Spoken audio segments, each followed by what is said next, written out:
San Francisco, 1932. Well, none. My family didn't say anything about religion.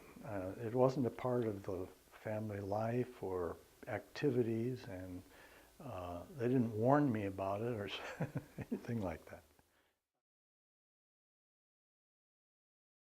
Uh, well, it was very depression-oriented. It was in the 30s, and the depression was going on. I didn't know it at the time. It was normal, I thought. And anyway, food was Spartan. Spending money was practically non-existent unless you could steal a few things from your parents if they left it around.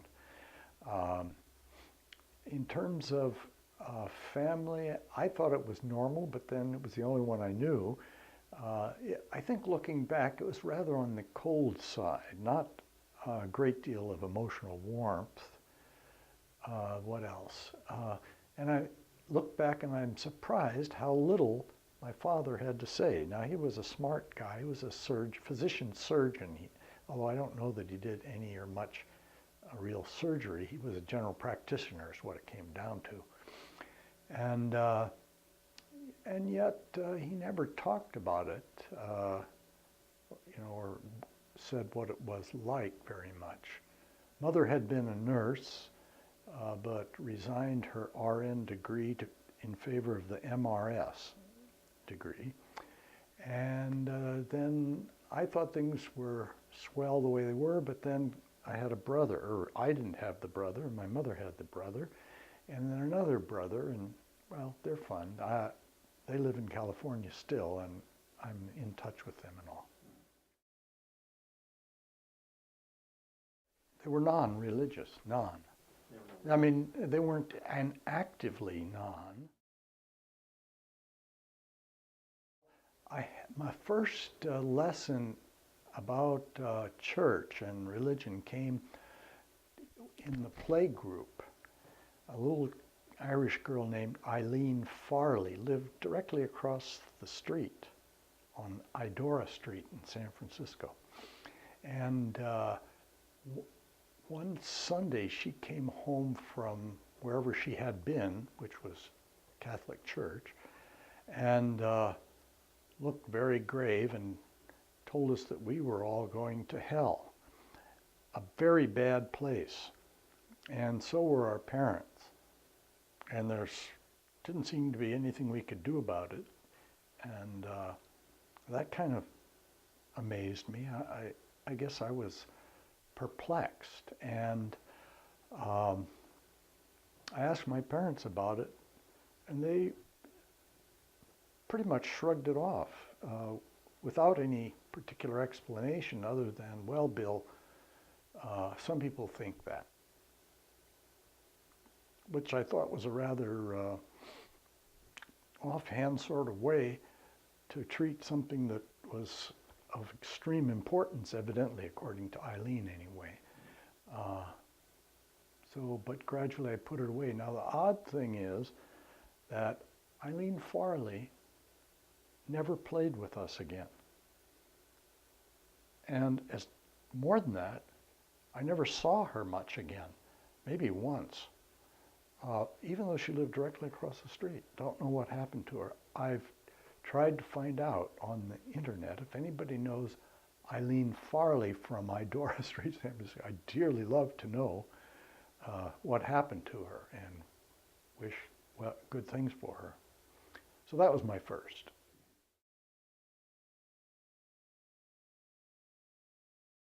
Well, I did have one other important childhood experience that really helped set my mind. Cub Scouts, which was ages 9 through 12. And we went to meetings once a month and local den meetings once a week, and you had to show up with your fingernails clean and all that. Little short blue pants, a short sleeve blue shirt, yellow neckerchief. But in San Francisco, that is not the clothing to wear. It's cold in San Francisco, foggy and often quite miserable. Anyway, so once a month, they would gather up the scouts and trot us off to this church or that church. And looking back, I realized there were no synagogues visited.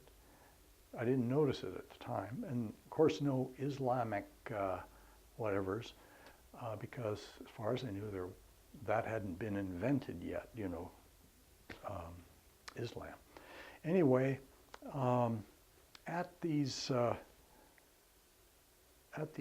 church visits, I would listen to the sermon. I would listen to what the hymns were saying and all this, and that kind of perplexed my mind, of course. And then the next Sunday we went to the next church and the next, and I began to realize that these things were conflicting. They couldn't both be true, and I figured someone was lying.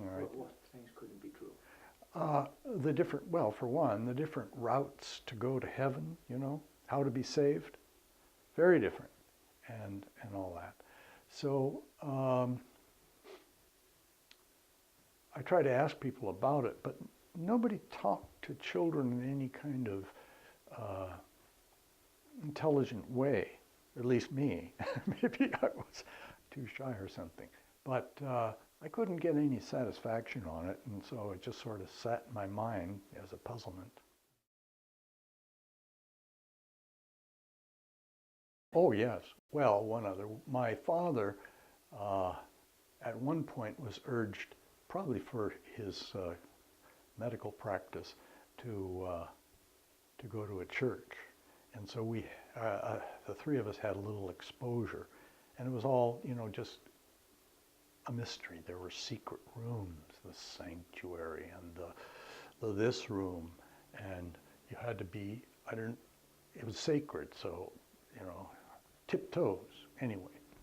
And we went to Sunday school, and they told us ridiculous things. My father got tired of it because he realized that they really wanted him to make big donations, and they got irked with him when he didn't come on Sundays in the summer. Anyway, so we escaped that.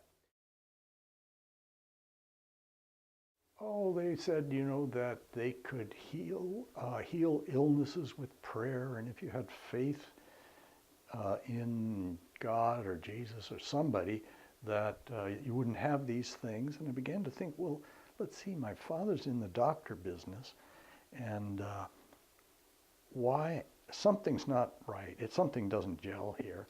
And of course, I noticed that church people got sick about the same as anybody else. Grammar school in San Francisco was really quite good. It had important emphasis on civics, on American history, and why we have some of the safeguards that we still have. West Portal Elementary School, the high school, junior high, good and bad. I went to Stanford,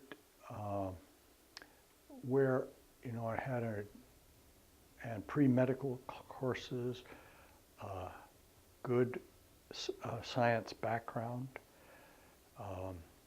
and a year-long course that I really despised and hated at the time was called The History of Western Civilization. But now, I realize that, that was really a treasure. Residency in psychiatry and with the Palo Alto VA and various things like that.